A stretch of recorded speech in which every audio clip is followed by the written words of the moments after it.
नमस्कार, सत श्री अकाल। पंजाब की चुनावी यात्रा में हम पहुंच चुके हैं ज़िला मलेरकोटला में और गांव है कूप रोहिड़ा। पीछे जो आप गुरुद्वारा साहब देख रहे हो, ये गुरुद्वारा साहब वड्डा कल्लूकारा कूप रोहिड़ा गुरुद्वारा साहब है। सबसे पहले आपको बता दें, ये कल्लूकारा क्या होता है। कल्लूकारा, अब इंग्लिश में बात करें तो द ग्रेट मस्करे। अगर हिंदी में बात करें तो इसका अर्थ निकलता है कत्लेआम। अब ऐसा क्यों?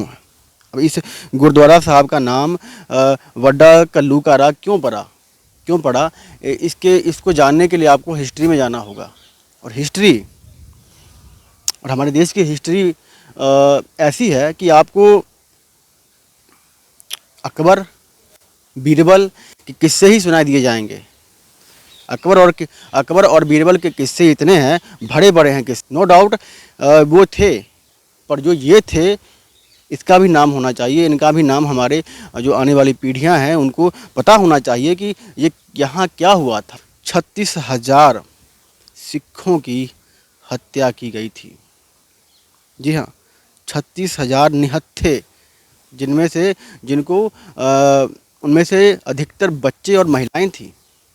उनकी निर्मम हत्या की गई थी। पर मुझे नहीं लगता कि इंडिया के, भारत के इतिहास में के चैप्टरों में इस कांड का कोई कहीं जिक्र भी होगा। 36,000 सिखों को, निहत्थे सिखों को मारा गया। बच्चों, जिसमें ज़्यादातर अधिकतर बच्चे और महिलाएं थी। ये बात 1762 की है। 1762 में जब अफ़गान एम्परर दुरानी जब यहाँ से लौट रहे थे तो उन्होंने यहाँ पर जो जंगल था, जंगल में 12 मिसल्स, सिखों की जो 12 मिसल्स है वो यहाँ पर थी। अब कई लोगों को 12 मिसलों के बारे में नहीं मालूम होगा, तो मैं आपको बताते चलूँ। 1716 ईस्वी में जब बाबा बंदा सिंह बहादुर जी की शहीदी हुई थी, उनके बाद ये मिसल्स, 6 मिसल का निर्माण किया गया था। इनको बनाया गया था ताकि जो जबर और जुल्म का नामो निशान मिटाया जा सके। 12 मिसल्स की जो फौजें थी वो यहाँ पर थीं। जब ये दुरानी यहाँ से बगल से लौट रहा था तो उसको किसी ने बता दिया कि यहाँ पर 12 मिसल की फौजें बैठी हुई हैं। तो 2.5 से 3 लाख अफ़गान फ़ौज, उन्होंने निहत्थे सिंघों पर हमला किया। 50 से 55 हज़ार की संख्या में यहाँ सिंह थे, जिनमें से 36,000 सिंघों की मौत हो गई, हत्या हो गई। कि खेत होते हैं उसमें वो छिप गए, बच्चे और महिलाएं बाजरे के खेत में छिप गए।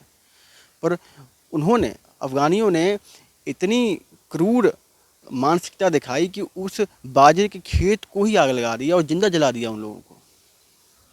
जो ये इतिहास है, हमारा इतिहास है, ये हमारा इतिहास हमारे बच्चों को, हमारे आने वाली पीढ़ियों को पढ़ाया जाना चाहिए था, पर ऐसा नहीं हुआ। हमें इससे सीख लेने की आवश्यकता है। और मैं कल से यहाँ पर हूँ, हम रात भी यहाँ पर रुके हैं, और मैं हैरान हूँ कि ऐसे पावन पवित्र स्थान पर जो श्रद्धालुओं की संख्या है बहुत कम है। लोगों को पता ही नहीं है, लोग आ ही नहीं रहे हैं यहाँ पर। जबकि ये एक तीर्थ स्थान है, और तीर्थ स्थान के तौर पर पंजाब के लोग और पूरे देश के लोगों को यहाँ आना चाहिए था। यहाँ एक मेला लगना चाहिए था हर रोज़, क्योंकि 36,000 सिख यहाँ पर उन्होंने शहीदी प्राप्त की।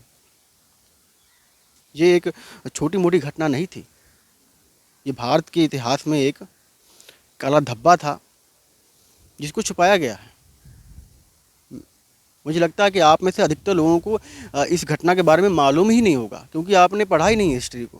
हमारे इतिहासकारों ने इसे इतिहास के पन्नों में ही छिपा कर रख दिया, और सिर्फ आपको सिखाया गया है, पढ़ाया गया है अकबर, बीरबल, अकबर जोधा, इसकी कहानियाँ, इसकी कितनी फिल्में बन चुकी हैं, कितने सीरियल्स आ चुके हैं। आपको और हमको शर्म आनी चाहिए कि हमने अपने ही इतिहास को इतिहास के पन्नों में बंद कर दिया, कैद कर दिया। और शर्म उन इतिहासकारों को और लिबरल्स को खास तौर पर, जिन्होंने हमारे इतिहास को हमारे आने वाली पीढ़ियों के सामने नहीं आने दें। ये याद रखने की ज़रूरत नहीं है कि हमारे पूर्वजों ने हमारे लिए क्या किया है, ये हमारे लिए इतनी इम्पोर्टेंस नहीं रखता। पर हाँ, नेता रखते हैं। नेता के नाम पर तमाम यूनिवर्सिटीज़ हो सकती हैं, विश्वविद्यालय हो सकते हैं, तमाम एयरपोर्ट्स हो सकते हैं, तमाम हॉस्पिटल के नाम हो सकते हैं,